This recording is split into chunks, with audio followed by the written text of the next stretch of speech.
बिस्मिल्लाहिर्रहमानिर्रहीम। अस्सलाम वालेकुम। आज हम स्टार्ट करेंगे लेक्चर नंबर 8 और हम एक्सरसाइज को ही कंटिन्यू करेंगे। 4th क्वेश्चन तक हो चुका था। अब क्वेश्चन नंबर 5th जो है वो है कि why is carbon 12 taken as the standard for calculating atomic molecular masses. Carbon 12 को क्यों हमने स्टैंडर्ड सेट किया हुआ है जब हम मॉलिक्यूलर या एटॉमिक मासेस फाइंड आउट करते हैं। तो आपको पता है जब हम किसी भी चीज़ को मेजर करते हैं तो हमें यूनिट्स चाहिए होती है। कुछ बेसिक यूनिट्स होती है और कुछ फिर उन बेसिक यूनिट से डिराइव होती है। जैसे मास को फाइंड आउट करने के लिए बेसिक यूनिट जो है, जो इंटरनेशनल यूनिट सेट है, वो है किलोग्राम। लेकिन फिर उस किलोग्राम से कुछ और डिराइव्ड यूनिट्स मिली हैं हमें, जैसे ग्राम्स, मिलीग्राम्स, जिनको भी हम यूज़ करते हैं छोटे चीज़ों के लिए फाइंड आउट करने के लिए। तो जब हम एटम की बात करते हैं, एटम इतना छोटा है कि हम उसको देख ही नहीं पाते। जब हम उसको देख ही नहीं पाते तो ये कैसे पॉसिबल है कि हम उसका मास फाइंड आउट करें या हम उसका साइज जान सकें। तो ये तो हमारे लिए पॉसिबल नहीं है। इवन हम माइक्रोस्कोप यूज़ करें तब भी पॉसिबल नहीं है। हम इमेजिन भी नहीं कर सकते कि एटम्स का क्या साइज़ हो सकता है।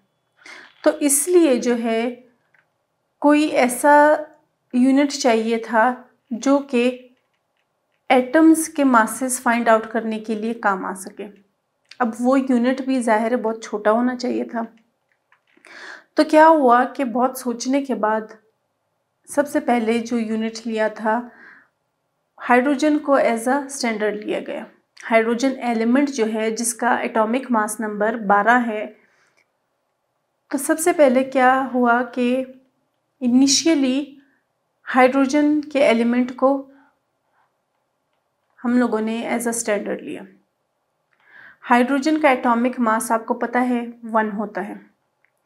तो जब हाइड्रोजन का mass as a unit consider हुआ तो क्या हुआ कि उस यूनिट में फ्रैक्शन थे। अब जब फ्रैक्शंस की फॉर्म में कोई वैल्यू आ जाती है, आपको पता है कि उसको फिर डील करना बहुत मुश्किल हो जाता है। तो क्योंकि हाइड्रोजन एटम खुद इतना छोटा था कि उसकी जो एटॉमिक मास वैल्यू थी वो फ्रैक्शंस में मिल रही थी, तो जब भी उसके साथ कोई कंपेयर किया जाता था उसका वो रिजल्ट साइंटिस्ट को नहीं मिला जो कि वो चाहते थे। फिर साइंटिस्ट ने क्या किया कि हाइड्रोजन से मूव कर गए ऑक्सीजन की तरफ। ऑक्सीजन जिसका एटॉमिक मास है 15.99। ऑक्सीजन के केस में कुछ अरसे तक उन्होंने उसको ट्राई किया, उसको यूज़ किया, यानी अलग अलग एलिमेंट्स को ऑक्सीजन के साथ कंपेयर करते गए उनके एटॉमिक मासेस फाइंड आउट करने के लिए। लेकिन फिर क्या हुआ कि साइंटिस्ट को अगेन रियलाइज़ हुआ कि क्योंकि ऑक्सीजन जो है उसकी रिएक्टिविटी ज़्यादा है तो इसलिए ये भी काम नहीं कर पाएगा। तो तब क्या हुआ कि एंड में साइंटिस्ट का इस बात पे इत्तेफाक हुआ कि कार्बन 12 जो कार्बन का लाइटेस्ट आइसोटोप है, कार्बन 12, आपको पता है कार्बन के 2 आइसोटोप होते हैं, एक 12 होता है और एक 13 होता है। तो कार्बन 12 की एबंडेंस जो है वो नेचर में ज़्यादा भी होती है और 13 की कम है। कार्बन 12 के अराउंड 98.99% है और 13 की 1 पॉइंट समथिंग। तो साइंटिस्ट इस बात पे एग्री कर गए कि कार्बन 12 का जो आइसोटोप है उसको लिया जा सकता है एज अ सेट स्टैंडर्ड बाकी एलिमेंट्स को कंपेयर करने के लिए। तो कार्बन को आजकल यूज़ किया जाता है इस पर्पस के लिए। अब कार्बन का किसी भी एलिमेंट का मास कंपेयर किया जाता है 1/12 of mass of carbon. Carbon का मास कितना है? 12 है, ठीक है। किसका? कार्बन 12 का मास 12 है। और जब भी किसी एलिमेंट के मास को फाइंड आउट करना होता है तो हम जिसको हम रिलेटिव एटॉमिक मास कहते हैं, क्योंकि हम रिलेटिवली उसको कंपेयर कर रहे हैं किसके साथ? कार्बन के साथ। कार्बन की किस चीज़ के साथ? उसके मास के साथ। और मास का भी कितना हिस्सा? 1/12 हिस्सा, यानी 12 का 1 हिस्सा जो है उसके साथ कंपेयर किया जाता है किसी भी अलग एटम या एलिमेंट को, तब हमें मिलता है रिलेटिव एटॉमिक मास उस पर्टिकुलर एटम का। अब ऐसा इसलिए है क्योंकि पहली बात तो ये है कि कार्बन स्टेबल है। ये जो कार्बन 12 आइसोटॉप है ये स्टेबल फॉर्म है कार्बन का। दूसरी बात ये है कि जब हम कार्बन 12 की बात करते हैं तो हमारे पास जो आंसर्स होंगे, जो मासेस होंगे, वो फ्रैक्शनल फॉर्म में नहीं आएंगे, जैसे कि हाइड्रोजन के केस में हमारे पास फ्रैक्शनल फॉर्म में आते थे। तो इसलिए जो है ज़्यादा आसानी होती है एटॉमिक मासेस अब फाइंड आउट करने के लिए, और उनको इजीली कंपेयर किया जा सकता है एक दूसरे के साथ और कार्बन के साथ। फिर हम आ जाते हैं क्वेश्चन नंबर 6 पे। क्वेश्चन नंबर 6 में हमने करना क्या है कि हमें कुछ फार्मूलाज गिवन हैं और उन फार्मूलाज के, उन कंपाउंड्स के हमने मोलर मासेस फाइंड आउट करने हैं। ठीक है, कुछ फार्मूलाज गिवन है, हमने उनके मोलर मासेस फाइंड आउट करने हैं। सबसे पहला जो है वो है पोटाशियम सल्फेट।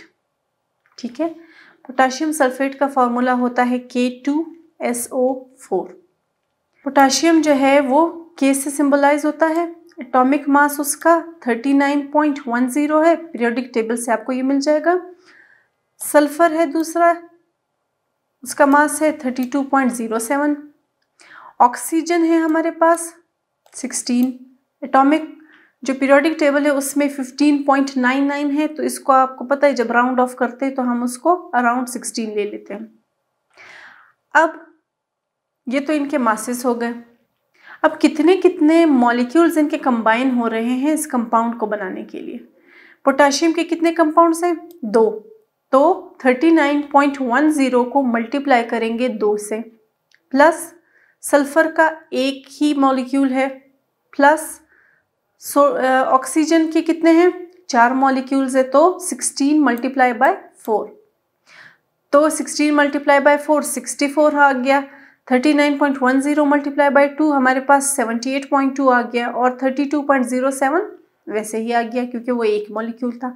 इन सब को जब हम ऐड करेंगे तो हमारे पास आ जाएगा आंसर 174.27 ग्राम्स पर मोल। भी यूनिट को ध्यान से देखें, ये यूनिट हमारे पास एटॉमिक मास यूनिट में नहीं है बल्कि ग्राम पर मोल में है। वजह क्या है कि हम इसका मोलर मास फाइंड आउट कर रहे हैं, और हम जब मोल को डिस्कस कर रहे थे तब हमने ये बात की थी कि जब हम मॉलिक्यूल्स के या एटम्स की वैल्यूज़ क्वांटिटी को ग्राम्स में लेते हैं तो तब जो है वो हमारी मोलर मास होता है, वो मोल के इक्वल काउंट होता है। तो 1 मोल में इतने ग्राम्स हम पोटाशियम सल्फेट लेंगे। इसी तरह से दूसरी एग्जांपल, दूसरा जो क्वेश्चन है जिसको फाइंड आउट करना है वो है मैंगनीज क्लोराइड का। मैंगनीज का फॉर्मूला है, उसको जो सिंबलाइज किया जाता है, सिंबल उसका है Mn, उसका एटॉमिक मास है 54.93, और क्लोरीन का है 35.45।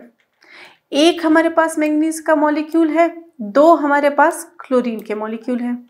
तो एक मैंगनीज का हमने एटॉमिक मास लिख लिया और क्लोरीन के साथ हमने 2 को मल्टीप्लाई कर दिया। क्यों? क्योंकि क्लोरीन के 2 मॉलिक्यूल्स इसमें हिस्सा ले रहे हैं। तो 70 हमारे पास आंसर आ गया क्लोरीन के मॉलिक्यूल के एडिशन के बाद। 70 को जब हमने 54.93 में ऐड किया तो एज अ रिजल्ट हमारे पास आंसर आया 125.83 ग्राम्स पर मोल। 1 मोल में इतने ग्राम्स मैंगनीज क्लोराइड के होंगे। ठीक है, तो ये जो यूनिट हम ग्राम पर मोल यूज़ कर रहे हैं, ये क्यों यूज़ कर रहे हैं? क्योंकि हमारे पास क्वेश्चन में ही मेंशन है कि मोलर मास चाहिए। तो जब भी मोल की बात आ रही हो तो हम कहते हैं कि मोल के लिए हम क्वांटिटीज़ को एटॉमिक मास यूनिट यानी AMU के बजाय हम ग्राम्स में लेते हैं। नेक्स्ट हमारे पास है aluminium hydroxide. Aluminium hydroxide Al aluminium को सिंबलाइज करता है, O oxygen, H hydrogen. Hydrogen का एटॉमिक मास 1 है, ऑक्सीजन का एटॉमिक मास 15.99 जिसको राउंड ऑफ करके हमने 16 बना दिया है। एल्यूमिनियम का एटॉमिक मास 26.98। ठीक है, अब हम देखते हैं कि कितने मॉलिक्यूल जो है वो कंबाइन हो रहे हैं। एल्यूमिनियम अकेला, फिर आप देखिए ये पैरेंथेसिस जो है इसमें O और H है और पैरेंथेसिस के बाहर जो है हमारे पास 3 है, तो इसका मतलब ये जो 3 है ये H के साथ भी मल्टीप्लाई होगा और ये O के साथ भी मल्टीप्लाई होगा। ठीक है, तो 16 हमारे पास एटॉमिक मास ऑक्सीजन का है, ये 3 उसके साथ मल्टीप्लाई हो गया। ठीक है, बीच में प्लस का साइन आ गया। हाइड्रोजन हमारे पास एटॉमिक मास क्या है 1, अगेन ये 3 इसका भी हिस्सा है तो इसके साथ मल्टीप्लाई हो गया, ये आ गया 3 1 सा 3 और 3 को 16 से मल्टीप्लाई किया तो 48 आ गया। अब इस पैरेंथेसिस को हम खोल लेंगे, इनको ऐड करेंगे, 51 यहाँ जाएगा, 51 में हम 26.98 ऐड करेंगे तो हमारे पास आ जाएगा 77.98। अब आप इसको U भी लिख सकते हो और आपको इस ऐसे भी लिख सकते हो। अगर आप 77.98 ग्राम्स पर मोल लिखोगे तो भी आपका आंसर ठीक होगा और अगर आप 78 ग्राम्स पर मोल लिखोगे तो भी आपका आंसर सही कंसिडर किया जाएगा, क्योंकि अगर हम इसको एज इट इज़ लिखे तो भी ऑब्वियसली वो करेक्ट है। और अगर हम राउंड ऑफ का फिनोमिना यूज़ करें तो आपको पता है राउंड ऑफ में जब डेसिमल के बाद पॉइंट जो होता है, जो नंबर होता है, अगर वो 5 से अबव है तो इसका मतलब 1 यहाँ पे ऐड हो जाएगा। ठीक है, यानी यहाँ पे 9 है तो यहाँ पे 7 जो है वो 8 में बदल जाएगा। अगर यहाँ पे ये 5 से कम होता यानी 4 3 2 1 या 0 होता तब हमारे पास हम राउंड ऑफ करके अगेन इसकी भी वैल्यू हटा देते, उसको 77 ही लिख देते। और अगेन ग्राम पर मोल यूनिट किसके लिए है, मोलर मास के लिए है। नेक्स्ट हमारे पास है फेरिक नाइट्रेट, इसमें हमारे पास आयरन का एटॉमिक मास है 55.84, नाइट्रोजन का मास है 14 और ऑक्सीजन का मास है 16, जो कि राउंड ऑफ करके हम लिया हुआ है, जो कि राउंड ऑफ करके हमने लिया हुआ है। तो हम अगेन अगर फॉर्मूला देखें तो फॉर्मूला में यहाँ पे एक 3 है, यानी ये जो 3 है ये ऑक्सीजन का 3 है। ठीक है, ये ऑक्सीजन का 3 है। जो पैरेंथेसिस के बाहर वाला 3 है वो ऑक्सीजन का भी है और वो जो है नाइट्रोजन का भी है। तो हम क्या करेंगे कि पहले पैरेंथेसिस को, आपको पता है मैथमेटिकली भी जब पैरेंथेसिस होता है तो पहले उसी को सॉल्व किया जाता है। तो हम यहाँ पे ऐसे करेंगे कि नाइट्रोजन और ऑक्सीजन के मासेस लिख लिए, फिर ये जो ऑक्सीजन का 3 था ये यहाँ पे उसके साथ मेंशन कर दिया कि ये सिर्फ ऑक्सीजन के साथ मल्टीप्लाई होगा। उसके बाद क्या करेंगे, उसके बाद इस स्टेप में हम क्या करेंगे कि 55.84 तो वैसे ही लिख लिया। यहाँ पे आप देखो 14 को यूं के यूं लिखा, अब तक हम सिर्फ ऑक्सीजन की बात करें, ऑक्सीजन को सॉल्व कर रहे हैं। 16 को 3 के साथ मल्टीप्लाई किया, 48 आ गया। ठीक है, स्टेप वाइज हम करेंगे तो ज़्यादा इजीली आपको समझ आ जाएगा। अब 48 प्लस 14 62 आ गया। ये 3 कौन सा है, ये 3 ये बाहर वाला 3 है। तो बजाय हमने पैरेंथेसिस में जाके यहाँ नाइट्रोजन के साथ भी मल्टीप्लाई करना, फिर ऑक्सीजन के साथ एक 3 मल्टीप्लाई करना, उसके साथ दूसरा मल्टीप्लाई करना, ये कंफ्यूजिंग हो सकता था। उसके बजाय हमने क्या किया कि पहले तो नाइट्रोजन को एज इट इज़ हम अगले स्टेप में मूव करते रहे और पहले हमने सिर्फ ऑक्सीजन का जो 3 था जो कि पैरेंथेसिस के अंदर उसका पार्ट था उसको सॉल्व किया तो हमारे पास 48 आंसर आया। फिर हमने नाइट्रोजन और ऑक्सीजन के मासेस को ऐड किया और अब हमें पता है कि ये जो पैरेंथेसिस है ये क्योंकि दोनों के साथ मल्टीप्लाई होना है तो हमने 62 के साथ 3 को मल्टीप्लाई कर दिया। 62 के साथ 3 को मल्टीप्लाई करने पे हमें मिला 186। उसमें हमने ऐड किया एल्यूमिनियम का, आयरन का 55.84। जब दोनों को ऐड किया तो एज अ एडिशन के रिजल्ट के हमें मिला 241.84 ग्राम्स पर मोल। अब यहाँ पे हमने उसको एज इट इज़ लिख दिया है। यहाँ पे अगर आप इसको राउंड ऑफ करना चाहो तो 242 ग्राम्स पर मोल भी लिख सकते हो। फिर हमारे पास है कॉपर सल्फेट। कॉपर सल्फेट का फॉर्मूला है CuSO4.5H2O। ये जो डॉट है इसका भी मतलब होता है मल्टीप्लाई। ठीक है, ये बात याद रखिएगा।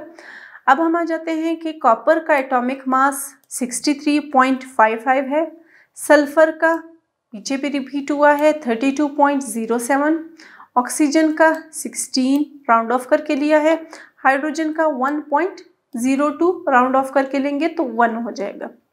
अब यहाँ पे 63 कॉपर के लिए, 32 सल्फर के लिए, फिर किसकी बारी है? ऑक्सीजन की। तो 16 मल्टीप्लाई बाय 4, क्यों? क्योंकि ऑक्सीजन के साथ 4 मेंशन है। फिर डॉट, डॉट क्या शो कर रहा है? मल्टीप्लिकेशन का साइन शो कर रहा है। तो ये 5 जो है ये पूरे वाटर मॉलिक्यूल के साथ है, इसलिए इसको पैरेंथेसिस के बाहर लिख लेंगे। पैरेंथेसिस में क्या आएगा? 1.02 प्लस 16। नेक्स्ट हमारे पास जो लास्ट वन है जिसका मोलर मास हमने फाइंड आउट करना है वो है कॉपर सल्फेट। कॉपर सल्फेट का फॉर्मूला है CuSO4.5H2O।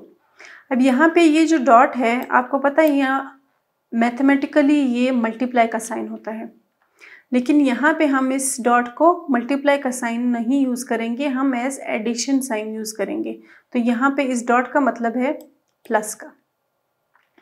अब हम देख लेते हैं कि फॉर्मूला के अकॉर्डिंग कॉपर का एटॉमिक मास 63.55 है, सल्फर का एटॉमिक मास 32.07 है, ऑक्सीजन का एटॉमिक मास 16 लिया हुआ है राउंड ऑफ करके 15.99 को, और हाइड्रोजन का मास हमारे पास है 1.02 जिसको राउंड ऑफ करके हम 1 भी ले सकते हैं, लेकिन यहाँ पे हमने इसको एज इट इज़ कंसिडर किया हुआ है। तो अब हम क्या करेंगे, कॉपर का एक एटम एक मॉलिक्यूल यूज़ हो रहा है, सल्फर का एक मॉलिक्यूल यूज़ हो रहा है, ऑक्सीजन के 4 मॉलिक्यूल्स यूज़ हो रहे हैं, तो इसलिए 4 के साथ हम मल्टीप्लाई करेंगे। फिर डॉट 5H2O, यानी ये जो 5 है ये पूरे के पूरे वाटर मॉलिक्यूल पे अप्लाई होगा, ठीक है। तो इसलिए हमने उसको पैरेंथेसिस के बाहर रखा। 1.02 हाइड्रोजन का कितने मॉलिक्यूल से? 2, तो 1.02 मल्टीप्लाई बाई 2 प्लस 16। तो हम पहले ये पैरेंथेसिस को सॉल्व करेंगे, उसके बाद हम बाहर का हिस्सा सॉल्व करेंगे। तो जब हमने 1.02 को 2 से मल्टीप्लाई किया तो हमारे पास 2.02 आया, उसको 16 से मल्टीप्लाई किया तो हमारे पास 18 आया, ठीक है। यहाँ पे हमारे पास 18 आंसर आया, 18.02। अब इस 18 को हमने मल्टीप्लाई किया 5 के साथ, ठीक है। इस 18 को हमने मल्टीप्लाई करना है 5 के साथ, तब हमारे पास लास्ट वाला हम देख लेते हैं। हमारे पास है कॉपर सल्फेट जिसका फॉर्मूला है CuSO4.H2O। यहाँ पे डॉट जो है वो हमारे पास मैथमेटिकली वैसे तो मल्टीप्लिकेशन के साइन के लिए यूज़ होता है, लेकिन यहाँ पे हम इसको एडिशन साइन यूज़ करेंगे, ठीक है। फॉर्मूला देखते हैं तो कॉपर का एटॉमिक मास 63.55 है, सल्फर का 32.07, ऑक्सीजन का 16 लिया हुआ है राउंड ऑफ करके 15.99 को, और हाइड्रोजन का 1.02 जिसको राउंड ऑफ करके हम 1 भी ले सकते हैं, लेकिन यहाँ पे हमने उसको एज इट इज़ लिया हुआ है।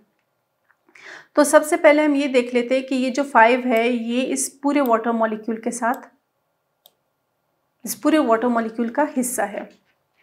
तो कॉपर का एक मॉलिक्यूल, सल्फर का एक मॉलिक्यूल, ठीक है, ऑक्सीजन के 4 मॉलिक्यूल्स, तो मल्टीप्लाई बाय 4, डॉट पैरेंथेसिस में आ जाएगा 5 बाहर आ जाएगा, 1.02 मल्टीप्लाई बाय 2 हो जाएगा, क्यों? क्योंकि हाइड्रोजन के 2 मॉलिक्यूल्स हैं और ऑक्सीजन का 1 मॉलिक्यूल है। तो इसको जब हम ऐड करेंगे तो हमारे पास आंसर आ जाएगा 18.02, ठीक है। अब इस 18.02 क्योंकि हमने कहा था कि 5 दोनों का हिस्सा है, यानी इसके साथ भी मल्टीप्लाई होगा और इसके साथ भी मल्टीप्लाई होगा, तो क्योंकि हमने ऐसा कम्बिनेशन उसका एडिशन ले लिया तो हम अब इसको 18.02 से मल्टीप्लाई करेंगे, हमारे पास आंसर आ जाएगा 90.02, ठीक है। ये तो हमारे पास राइट साइड वाला हिस्सा हो गया। यहाँ पे जो हम कर रहे थे, यहाँ पे क्या है कि 63.55 को ऐड करना है 32.07 में, और फिर 4 को मल्टीप्लाई करके 16 के साथ जो आंसर आएगा उसको भी इन 2 क्वांटिटीज़ में ऐड करना है। तो ऐसा करने पे हमारे पास क्या मिला? 159.62 मिला। ये जो डॉट है मैंने आपको बताया कि ये एडिशन को रिप्रेजेंट कर रहा है, तो यहाँ पे हमने एडिशन का साइन दे दिया और इन दोनों को ऐड करने पे हमारे पास जो रिजल्टेंट आंसर आया है वो है 249.72 ग्राम्स पर मोल। इसको एज इट इज भी लिख सकते हैं और इसको हम लोग राउंड ऑफ करके उसको 250 भी लिख सकते हैं। फिर हम आ जाते हैं अपने अगले क्वेश्चन पे, क्वेश्चन नंबर 6। पिछले क्वेश्चन में हमसे कहा गया था कि हमने मोलर मासेस फाइंड आउट करने और फार्मूलाज गिवन थे। यहाँ पे हमने मॉलिक्यूलर फार्मूलाज लिखने हैं इन नामों के। हमें सिर्फ नाम गिवन है और हमने उनका मॉलिक्यूलर फार्मूला फाइंड आउट करना है। तो सबसे पहला जो है वो हमारे पास है फेरस सल्फेट। फेरस आयरन के ही फॉर्म्स होते हैं, फेरिक, फेरस, ठीक है। तो ये फेरस सल्फेट के लिए हम फेरस का हिस्सा जो है उसके लिए क्या लिया हमने, आयरन का। आयरन पे कौन सा चार्ज होता है, +2 का चार्ज होता है। सल्फेट जो है वो आपको पीरियोडिक टेबल में नहीं मिलेगा, इसमें आपको कॉमन एनाइन और कैटाइंस के जो टेबल्स होते हैं वो आपको देखने पड़ेंगे, उसमें ये सारे आयंस मेंशन होते हैं। तो सल्फेट का जो आयन होता है वो होता है SO4-2। अब आप अगर इसको देखो तो ये जो +2 है और ये जो -2 है, आपको पता है कि प्लस माइनस जो है वो एक दूसरे के साथ कैंसिल हो जाते हैं। तो हम इस +2 को कैंसिल कर देंगे इस -2 के साथ। तो अब हमारे पास फॉर्मूला क्या आ गया, FeSO4। तो ये हमारे पास फॉर्मूला हो जाएगा फेरस सल्फेट का। अब हम देख लेते हैं क्वेश्चन नंबर 6। पिछले क्वेश्चन में हमें मोलर मासेस फाइंड आउट करने थे। इस क्वेश्चन में हमें नेम्स गिवन है कंपाउंड्स के, उन नेम्स को, उन कंपाउंड्स को हम लोगों ने मॉलिक्यूलर फार्मूला अलॉट करने हैं। तो उसके लिए हम देखते हैं कि फेरस सल्फेट है पहला हमारे पास। फेरस जो है वो आयरन है, ठीक है, उसके लिए हमने आयरन लिख लिया, Fe उसका सिंबल होता है और उस पर चार्ज होता है +2 का। फेरिक, फेरस, ये सारे जो है इनके लिए जो सिंबल यूज़ होता है वो आयरन का सिंबल यूज़ होता है। दूसरा हमारे पास है सल्फेट। सल्फेट हमें पीरियोडिक टेबल में नहीं मिलेगा, बल्कि सल्फेट जो है वो आपको कॉमन एनाइन और कैटाइंस के जो टेबल्स हैं वहाँ से आपको मिल जाएंगे, ठीक है। तो सल्फेट जो होता है वो होता है SO4 और उस पर -2 का चार्ज होता है।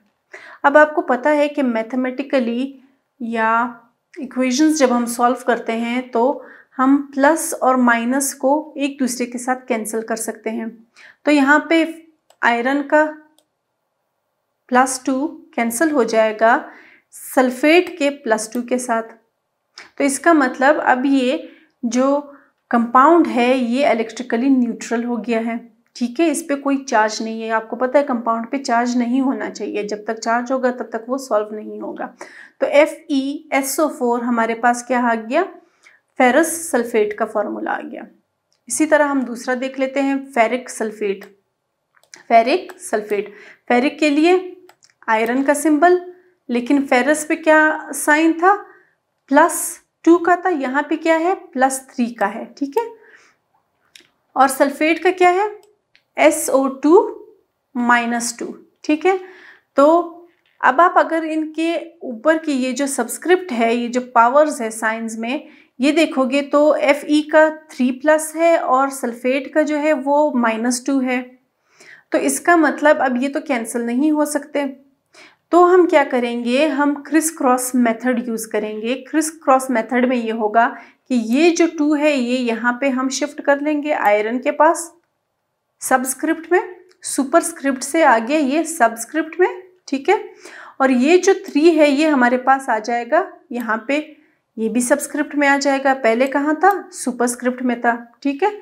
अब इनको सिर्फ हमने नंबर्स को की जो प्लेसमेंट है वो चेंज की है, हमने साइंस नहीं लिए, ठीक है, हमने सिर्फ नंबर्स लिए हैं। तो अब अगर आप इसको देखोगे तो हमने यहाँ पे बात की कि आयरन पे जो है ये जो फेरिक होता है उसका सिंबल होता है 3 यहाँ पे, ठीक है। तो यहाँ पे 2 है हमारे पास, ये 3 कौन सा है, ये 3 फेरिक का 3 है जो कि ऑलरेडी मेंशन होता है। और यहाँ पे हमारे पास -2 पहले से था, हमने वो -2 वापस लगा लिया, ठीक है। जो उनके हमने रिमूव किए थे, जो हमने एक्सचेंज किए थे, वो पावर्स हमने वापस लगा दी, ठीक है। और वो जो दिए हुए थे वो भी यहीं पे रहेंगे। यानी हमने क्या किया कि आयरन से, फेरिक से हमने 3 को लेके यहाँ शिफ्ट कर दिया सल्फेट के पास, और सल्फेट से हमने 2 को शिफ्ट कर दिया फेरिक के पास, ठीक है। लेकिन सल्फेट पे पहले से ही -2 मौजूद था और फेरिक पे पहले से ही +3 मौजूद था, जो कि यहाँ से आया हुआ था, ठीक है। तो अब हम क्या करेंगे, 2 3 6 होता है, यहाँ पे भी 2 3 6 होता है, यहाँ पे माइनस का साइन था तो यहाँ पे -6 आएगा, ठीक है। -2 multiply by -3 is equal to -6, और यहाँ पे दोनों साइंस प्लस में थे तो +6 आ गया। तो इसका मतलब अब ये भी 6 हो गया, ये भी 6 हो गया, ठीक है। वो जो अनइक्वल चार्जेस थे उनको यहाँ पे ला के सॉल्व करके हमने इक्वल कर दिया। अब इनके साइंस चेंज है तो यहाँ पे ये 6 कैंसिल हो जाएगा इस 6 के साथ, ठीक है। तो ये जो ऊपर वाली जो चार्जेस है वो कैंसिल हो गए, तो हमारे पास क्या रह गया, Fe2SO4 ठीक है। +3 भी रिमूव हो गया, -2 भी रिमूव हो गया, और हमारे पास एक इलेक्ट्रिकली न्यूट्रल कंपाउंड आ गया, फॉर्मूला आ गया, जो कि फेरिक सल्फेट को सिंबलाइज करता है, डिनोट करता है। फिर नेक्स्ट हमारे पास है copper sulphide, copper Cu+2, sulphide S-2। ये तो ऑलरेडी बहुत सिंपल है, तो इसका ये कैंसिल हो जाएंगे और हमारे पास Cu और S रह जाएगा एज कॉपर सल्फाइड का फॉर्मूला, ठीक है। कौन सा फॉर्मूला, मॉलिक्यूलर फॉर्मूला। तो ये अब हमारे पास इलेक्ट्रिकली न्यूट्रल है। नेक्स्ट है कॉपर 1 सल्फाइड, कॉपर 1 यानी +1, सल्फाइड SO4 -2। अगेन हम क्रिस क्रॉस मेथड करेंगे, क्यों, क्योंकि यहाँ पे 1 है और यहाँ पे 2 है, तो ये इक्वल नहीं है, इसलिए हम इनको कैंसिल नहीं कर सकते। तो इनको इक्वल बनाने के लिए हम क्रिस क्रॉस मेथड का सहारा लेंगे। उसके लिए हम क्या करेंगे कि 2 जो है वो यहाँ पे शिफ्ट हो जाएगा और 1 जो है वो यहाँ पे सल्फेट के साथ शिफ्ट हो जाएगा, यानी Cu2 यहाँ आ गया, +1 पहले से यहीं पे हमारे पास मौजूद था, और SO4 1 कहाँ आ गया, पैरेंथेसिस के बाहर आ गया। यहाँ पे पैरेंथेसिस हमने इसलिए लगा लिया क्योंकि ऑक्सीजन के साथ 4 ऑलरेडी मेंशन्ड था, तो ये इन दोनों को मिक्स ना करे कोई, तो इसलिए हमने पैरेंथेसिस में इसको बंद कर दिया और 1 यहाँ पे आ गया, और 2 माइनस जो है वो ऑलरेडी मेंशन था, तो 2 1 2 होता है, 2 1 2 होता है, और साइन उसका वैसे के वैसे उसके साथ रहेगा। मल्टीप्लिकेशन में साइन चेंज नहीं होता, ये चीज़ याद रखिएगा। तो +2 को हमने जब -2 के साथ कैंसिल किया, हमारे पास क्या रह गया, Cu2SO3, ठीक है जी। ये हमारे पास हो गया कॉपर 1 सल्फाइड का फॉर्मूला।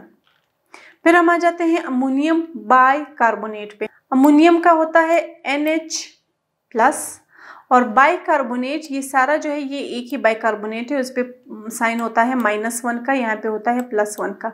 जो बाइकार्बोनेट है ये भी आपको कॉमन एनाइन और कैटाइन की टेबल से मिल जाएंगी। जो सेकेंड पार्ट है कंपाउंड्स का वो आपको कॉमन एनाइन और कैटाइन के टेबल से मिलेंगे, और जो फर्स्ट पार्ट है वो आपको पीरियोडिक टेबल से ही उनके सिंबल्स मिल जाएंगे और उनके साइंस मिल जाएंगे। तो ये +1 और -1 है, तो इसको जब हम कैंसिल करेंगे तो हमारे पास अमोनियम बाइकार्बोनेट आ जाएगा। फिर हम आ जाते हैं क्वेश्चन नंबर 8 पे। एक न्यूमेरिकल प्रॉब्लम है जो कि हमने सॉल्व करना है। What are the mass and mole of sulfur in 50 grams of sulfuric acid? हमारे पास 50 ग्राम्स सल्फ्यूरिक एसिड के हैं, उसमें हमने फाइंड आउट करना है कि उसमें सल्फर का जो मास है वो कितना है और सल्फर के कितने मोल्स जो है वो इन्वॉल्व हैं, ठीक है। मास हमें गिवन है सल्फ्यूरिक एसिड का 50 ग्राम्स। रिक्वायरमेंट क्या है हमारी, हमने मास फाइंड आउट करना है किसका, सल्फर का, उन्हीं 50 ग्राम्स सल्फ्यूरिक एसिड में, और क्या फाइंड आउट करना है, मोल्स फाइंड आउट करने हैं उन्हीं 50 ग्राम सल्फ्यूरिक एसिड के। तो इसके लिए हम क्या करते हैं, हमें पता है कि number of moles of sulphuric acid जो है वो इक्वल होते हैं, एक फॉर्मूला है ये, ठीक है, वो इक्वल होते हैं मास अपॉन मोलर और मॉलिक्यूलर मास के। तो जब हम इसका मॉलिक्यूलर मास निकालेंगे तो क्या होगा कि H2S और O4 है। आपको इसका फॉर्मूला अब तक ज़ुबानी याद हो चुका होगा कि आपने जितने जो एटम है उसका मास नंबर मल्टीप्लाई करना होता है जितनी उस एटम की क्वांटिटी है, ठीक है। फिर उन सब को आपने आपस में ऐड करना होता है। तो ऐसे हमने 2 मल्टीप्लाई बाय 1 कर दिया। 2 उसका नंबर है कि कितनी क्वांटिटी है और 1 उसका एटॉमिक मास है। 1 उसका नंबर है और 32 उसका एटॉमिक मास है। 4 उसका नंबर है जितनी क्वांटिटी में वो ऐड हो रहा है और 16 उसका एटॉमिक मास है।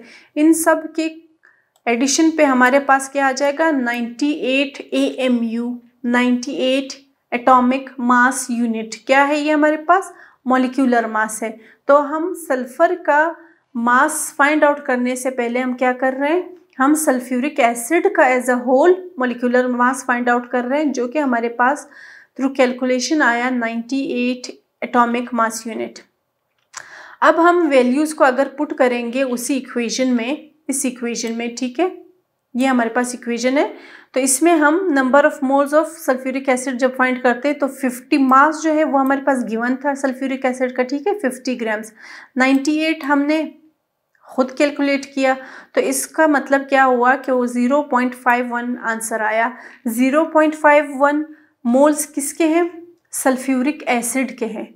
अब तक हम सल्फर तक नहीं पहुंचे, अब तक हम सल्फ्यूरिक एसिड के फाइंड आउट कर रहे हैं। जब हमें सल्फ्यूरिक एसिड का मॉलिक्यूलर फार्मूला और मास मिल जाएगा तब हम काउंट कर पाएंगे या कैलकुलेट कर पाएंगे सल्फर का भी हिस्सा। तो अब हम यहाँ पे देख लेते हैं, एक साइड पे हमारे पास है सल्फ्यूरिक एसिड, दूसरे साइड पे हमारे पास है सल्फर, ठीक है।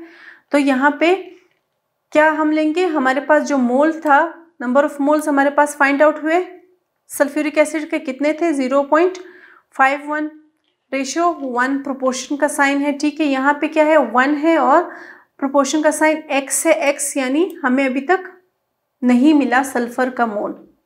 तो हम क्या करेंगे कि x को अगर हम उस साइड पे रखें तो आपको पता है कि यहाँ पे जब हम इसको शिफ्ट करेंगे, यहाँ पे हम इसको शिफ्ट करेंगे तो ये 1 डिवाइडेड बाई 0.51 हो जाएगा।